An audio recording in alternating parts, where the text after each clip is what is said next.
For this video, I'm giving you all the essential packing items that you need to bring for your next all-inclusive resort trip. First things first. Tips. Staff in Mexico, especially at all-inclusive resorts, they really don't get paid much at all. So it's very important that you bring like $1 bills, $5 bills, maybe even some $10 bills for tipping to tip your favorite people and all of the hard workers that just make your trip extra special. You definitely should always tip at like restaurants and stuff. Swimsuits and cover-ups. You will literally live in swimsuits. Like, that's probably what you're gonna wear the most at your all-inclusive resorts. I would maybe only pack like 1 or 2 normal outfits just in case you wanna like go out on the town or like do some other type of excursion. But swimsuits, you're gonna wake up, put one on, be in that for the rest of the day, and then kind of change out for dinner. Next, of course you guessed it, a nice outfit. Some all-inclusive resorts have a dress code, and it's really important to look up your specific all-inclusive resort and see what their dress code is. But things that I like to bring during my all-inclusive stays are like a maxi dress, some other type of dresses. Also for women, you can bring like slacks, closed-toe shoes, some really nice, maybe not high heels, maybe some nice sandals. For men, definitely closed-toe shoes, collared shirts, slacks, just really dressy things that, you know, you would go out on a normal like dressy dinner night. Umbrella. This is really important because it's like a rainforest in Mexico. Some resorts will give you an umbrella, but it doesn't hurt just to bring an extra one. You never know if, who knows, your umbrella's gonna break or something, so definitely pack this. For all of you active people out there, just like me and my husband, definitely bring in an adventure type outfit, like kind of workout style clothing in case you want to do an excursion that is going to be more dirty and muddy and active. So don't forget tennis shoes and socks. Sunscreen, bug spray, and aloe vera. Now for sunscreen, I definitely want to mention this because Mexico has a coral reef. You need to bring reef safe sunscreen. Even if you don't plan on getting into the ocean, all of the water you use is just gonna go out to the ocean. So you wanna look for, either it'll say reef safe, or you wanna avoid these O words, oxybenzone and octinoxate, question mark. This is probably the minimum amount of like reef safe that you can get. The best is to use mineral-based sunscreen. It's gonna leave a residue on your skin, but it's the safest for the reefs. And did you know that in about 20 years, coral reefs will be all dead because we are awful to our oceans? For the aloe vera, I just put in my big bottle of aloe vera, put some in this travel size thing. I've traveled with this for years and you're not gonna run out. Unless you're like really dumb and don't use sunscreen ever, which you should, and you're gonna use, your whole family's gonna use this bottle, this is all you're gonna need. And bug spray, depending on the time of the year. The bugs are really awful in Mexico, and I've learned just from traveling around, like, bugs aren't really a thing like a lot of the USA.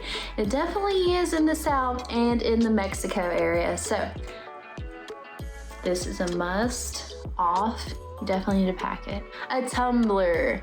Now, the all-inclusive resorts will give you a cup if you don't have a tumbler or something, but it's really good to get a larger tumbler cup. This is probably not the best example of what I would bring. I just don't have the ones with me that I brought. Anyways, you get more drinks. You don't have to keep asking for drinks and they'll fill up something like this for you. Just make it like those big ones, you know, easy put ice in it and frozen drinks. But yeah, definitely bring a tumbler. Along with the tumbler, it's a good idea to bring some dish soap so you can wash it in your room after every day.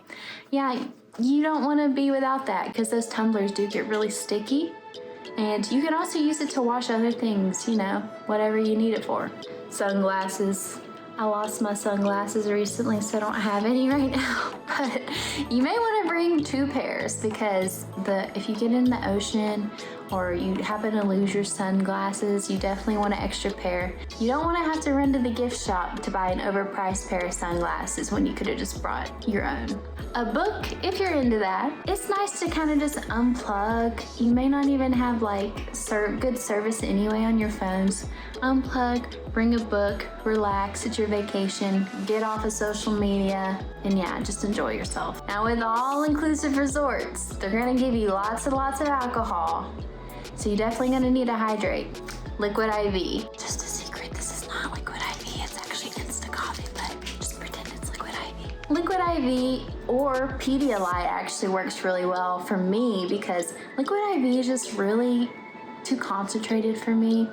I definitely had to use this on my last trip because I got really sick. Liquid IV keeps you hydrated.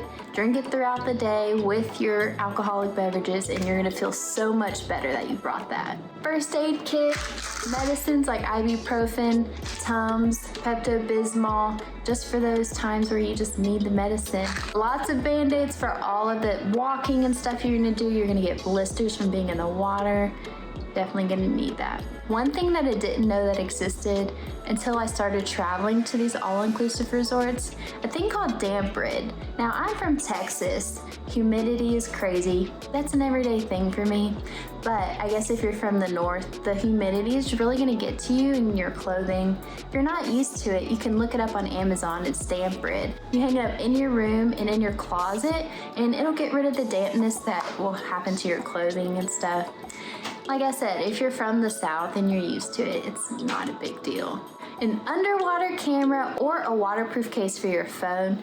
You're gonna be in the ocean. It's so pretty and you're gonna wanna take pictures and stuff, especially if you go on an excursion like a snorkel trip. You're gonna wanna have all those beautiful pictures of the wildlife. I use a GoPro and it really doesn't matter what GoPro you use. Don't buy the most expensive one because they're all the same. Just buy the cheapest one you can find. Waterproof phone case, you can also slip like your dollar bills in there if you want to be at like the pool bar so your money doesn't get wet and you can still tip. That's a great idea. This is an obvious one, your passport, of course. It's always a good idea to take a picture or have like a hard copy of your passport just in case you lose this thing. It's always a good idea to have proof that you were legal, you had a passport, you just lost it. It'll be much easier to get back into the US. And yeah, that's all I gotta say about that. A beach bag. So one thing we loved doing is pack all of the things we need for the day in our bag, bring it around the resort. You know, you can put your towel in there, your swimsuit cover up, your phone, your wallet, whatever you wanna bring around in the resort. It's definitely a good idea to have a beach bag with you. Water shoes. Water shoes are really important, especially if you're getting into that beach. Sometimes there's a lot of rocks and stuff. Mexico is sandy beaches, but there are some rocks, so it's a good idea to have water shoes just so you don't scrape your feet. I have to say, I've been to lots of beaches. I'm a big beach person. I still don't even own water shoes, which is kind of crazy, but it is a good idea to bring it. Obvious things include like PJs, your undergarments, phone charger, toiletries, makeup. One thing I do have to say you probably shouldn't bring to an all-inclusive resort for you women are those hair tools. It gets so humid. You could do your hair all you want. It's just gonna puff back up, get all frizzy. It's kind of pointless to bring that kind of thing. And the resorts probably will give you a blow dryer anyway, so. Also, I'm probably not the best person to judge that off because my hair is very straight. I don't even use that on a daily basis, but I am in some Facebook groups that many women say that it was pointless to bring. So that is pretty much everything I have on my list on must-haves for your all-inclusive resort trip. If I left anything out that you like to bring to your all-inclusive resort trips, leave it down in the comments to help everyone out in the community here. I know this is a highly sought for question on things to bring, so I hope this video was super helpful for you, and we'll see you on the next one.